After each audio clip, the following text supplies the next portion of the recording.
Welcome, risers, to another episode of Phoenix Rising Enterprises. I'm your host, Veronica Nicole. How you guys doing? You ready? Got the countdown. We're getting ready to dive into some more content. Let's go.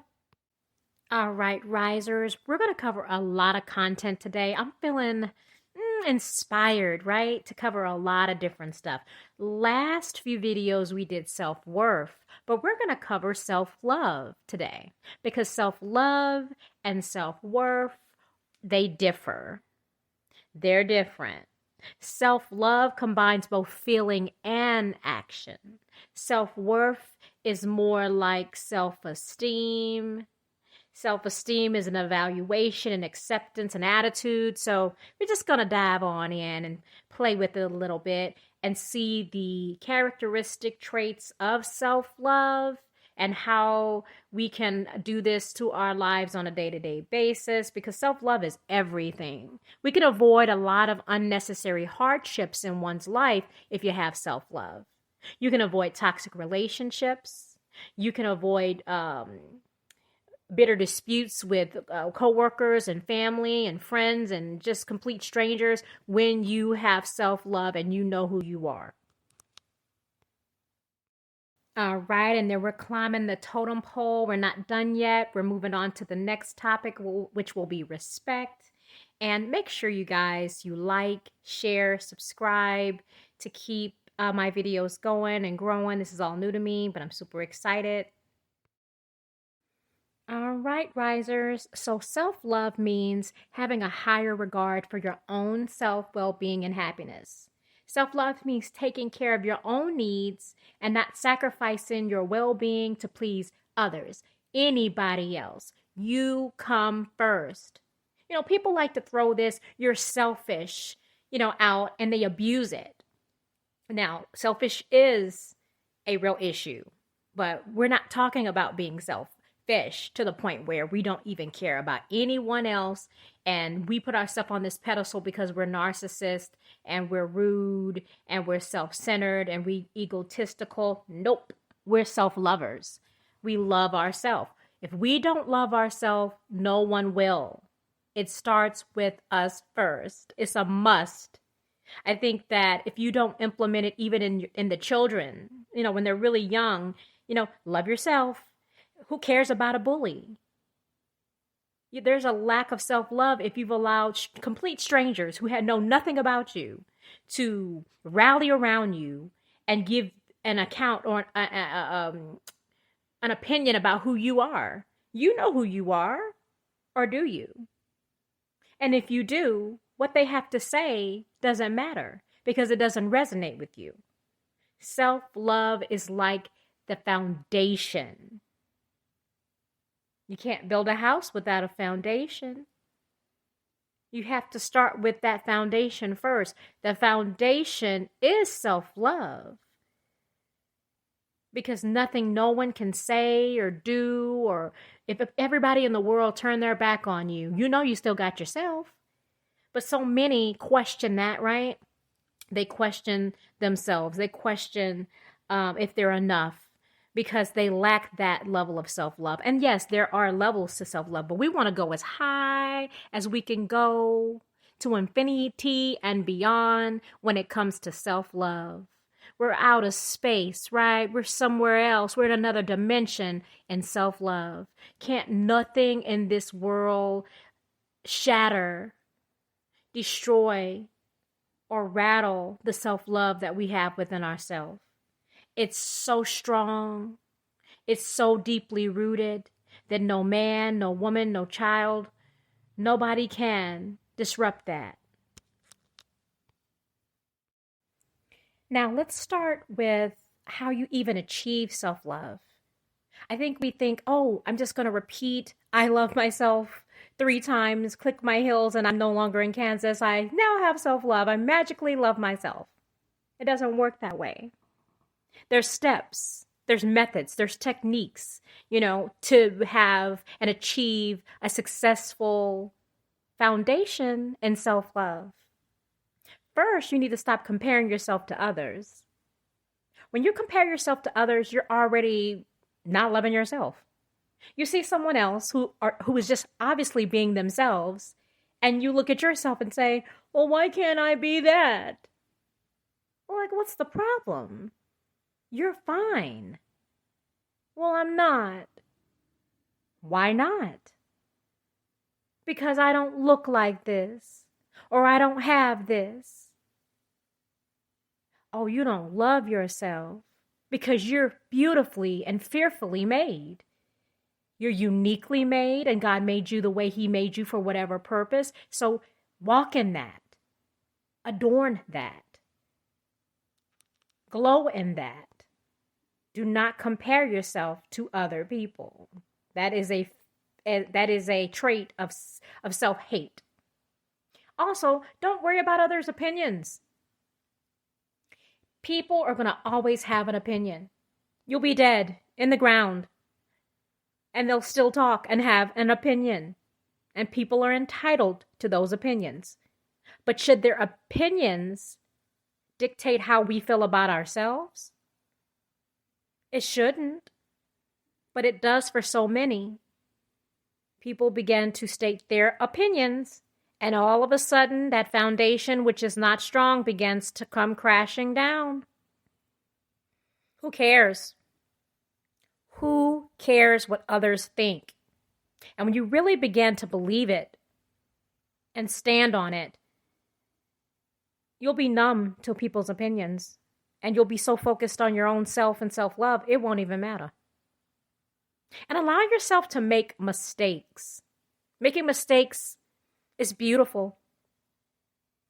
If you look at it as something as a beautiful transition from ignorance to wisdom, you'll love it. You'll wear it like a tattoo.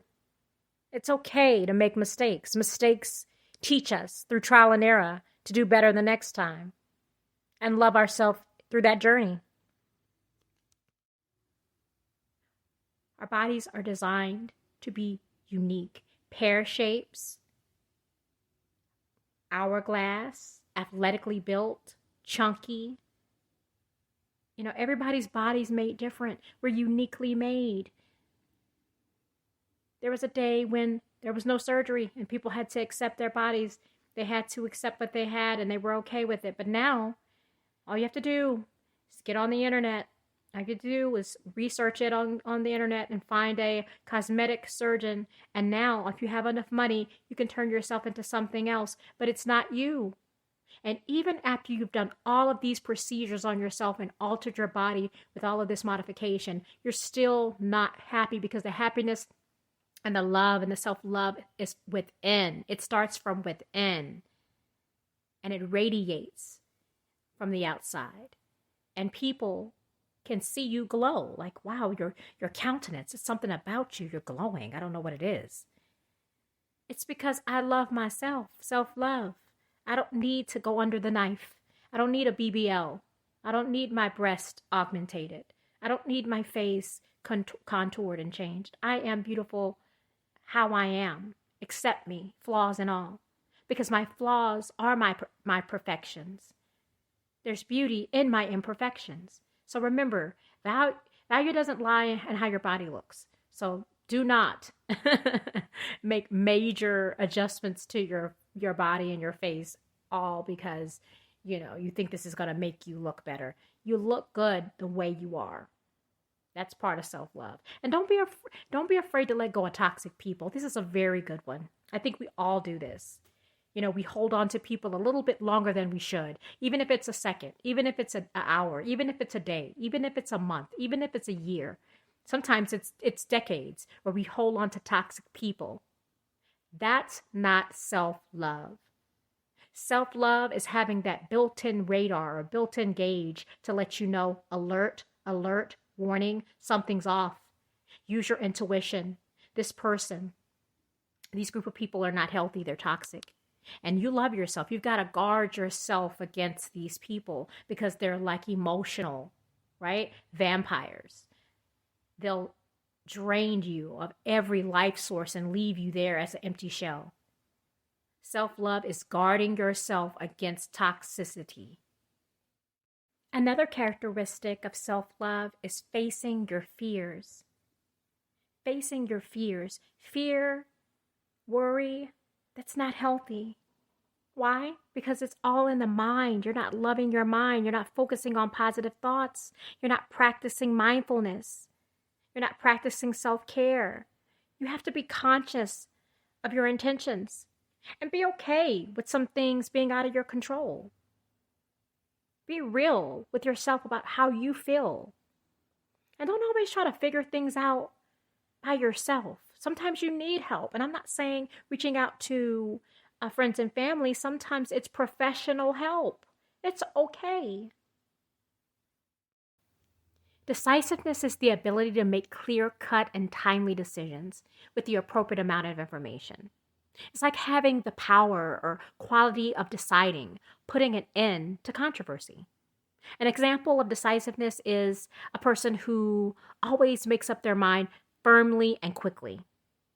They're not lagging around trying to figure out if they can do this or will they do this. I don't know.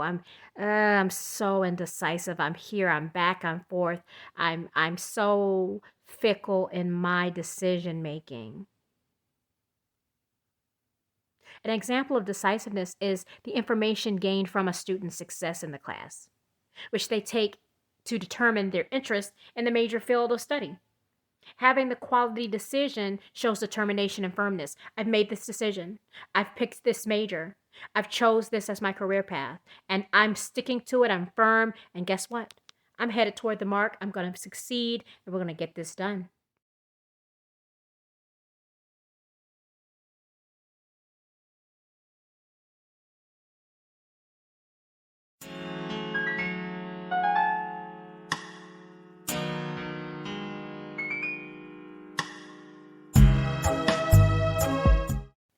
RESPECT. Hi, risers. This is Veronica Nicole. Welcome to another episode of Phoenix Rising Enterprises. How are you guys doing? As you can see, RESPECT is what we're going to discuss today. We're talking about respect, respect in ourselves, respect in others, and why it's important. Okay, so let's dive in. Let's go. Hello, risers. So let's talk about respect and the fundamentals. There's principles and fundamentals for respect. Respect requires listening. Okay, so we're going to cover that as well because there's a lot of fundamentals. Sorry, tongue twister. A lot of fundamentals requires listening. We're going to tackle that first because there's quite a bit of principles, so we're going to dissect them one by one. We're not going to rush through them because how do you learn, right? We're going to take each fundamental and break it down at a time so that we can actually digest it and apply it to our everyday life. So it does require listening. Now, one might say, what's the big deal? Listening. What does listening and respect have to do with one another? How do they go hand in hand? Well, it shows that you value what the speaker has to say. If you take the time to listen to someone, take the time to listen properly. Just set aside what you're doing so you can focus on the speaker, showing them that what they're saying is important to you. I just say basic respect. Just let me know, like visually. Visually let me know that I have your undivided attention while I'm conversing with you.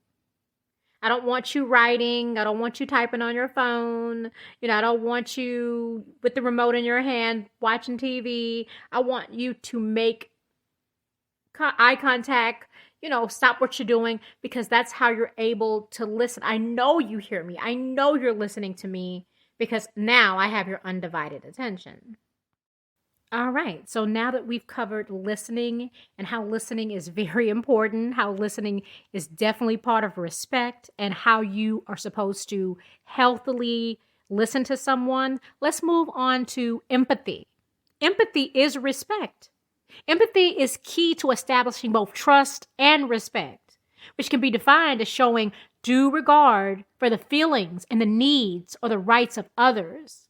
Respect communication validates the basic dignity and the worth of others without necessarily endorsing their views or beliefs. You don't have to completely agree. We can agree to disagree, but I still have compassion. I still respect. I still take your opinions and what you feel into regard because I'm empathizing, right? Empathy is very important and it does attach itself directly to respect. All right, risers. So we're on to another a fundamental for respect, affirming people's opinions. So let me give you an example. An affirmation happens when you turn toward the person, you look at them in the eye, and you talk to the person about himself or herself. An affirmation could be, thank you. You did this for me, and I really appreciate it. Thank you so much for that. That could be about who they are. So just in layman's terms, you just make sure you compliment your words of affirmation partner in front of other people. Tell them what makes you proud and you really appreciate. Don't go overboard and embarrass your partner. But telling others how awesome you think your partner, your friend, your mother, your coworker is. It will touch their heart in so many ways. Affirmation. I think that we even know about, a series of words of affirmation, right? People say, you know what? I have a laundry list or sticky notes of words of affirmation I live by. But, you speak genuinely from the heart. You express that empathy that we discussed, in the prior fundamental, and you communicate specific things you appreciate that person about. Tell them you love them frequently. Send unexpected love letters or post quotes and quick notes and meaningful messages. Compliment them in front of other people and offer words of encouragement and remind them of their personal strengths. All right, risers, we're on to another fundamental. It is disagreeing respectfully. And I can say I definitely had to work, and I still work on this one. Because sometimes we get ourselves riled up, right? We get a little upset. We have to stay calm in a conversation when we're talking to someone and we're communicating out of respect. We do have to disagree to respectfully or agree to disagree. So stay calm, right? And listen to the other person's point of view. Avoid putting them down, the other person's ideas or beliefs, and don't take it so personal. Everyone thinks different. Everyone feels different, right? There's no right or wrong. So when people are communicating, avoid putting them down. Use I statements to communicate how you feel, what you think, what you want, or what you need. Okay, risers, we're on to the next fundamental aspect of respect, and it is apologizing when you are wrong. Okay, so when you're wrong, say you're sorry. But don't say, I'm sorry, but. I'm sorry you made. No. Say you're sorry. Just plain old sorry. Own the mistake. It's important to show the other person that you're willing to take responsibility for the actions. And then describe in detail what happened. Have a plan. Admit you're wrong and ask for forgiveness. Because there are healthy ways to apologize, and then there's unhealthy ways of apologizing. Recognizing the reasons to apologize. When I said acknowledge that you're wrong and discuss what is allowed and not allowed in a friendship or relationship, express your regret and remorse. And of course, ultimately, learn from the mistakes and find new ways of dealing with difficult situations. Open up lines of communication with the other person. A sincere apology can also bring relief, particularly if you feel guilty for the actions. An apology alone doesn't erase the hurt or make it okay, but it does establish that you know that your actions and your words and all the things that you did were wrong, and that you're striving harder in the future to prevent all of these things from happening. not apologizing when you're wrong, it could be damaging. It could be damaging to your personal and professional relationships. So let's go back into taking responsibility. Taking responsibility means acknowledging mistakes that you've made that hurt the other person. And it's one of the most important and neglected ingredients of most apologies, especially those in like media. Like something, let me give you an example, saying something vague like, I'm sorry if you were offended by something I said. Okay, risers. It kind of implies really that the hurt you guys enjoyed the content. Like a random reaction a lot. On the part of another person. With more and more ideas, and this is all new to me. I've never done it before, but I think that as time goes on, I'm going to really perfect it because of repetition and trial and error. But yes, responsibility, self-love, we're going to cover these things on the next videos that I release. Again, we're going to dive back in because there's so much more to cover on self-love. And then we did the intro to self-respect, so we'll be digging in that too. I really love building confidence. I really love positive information, and I love to share it with others. So please like, share, subscribe, and take care, risers. Bye-bye.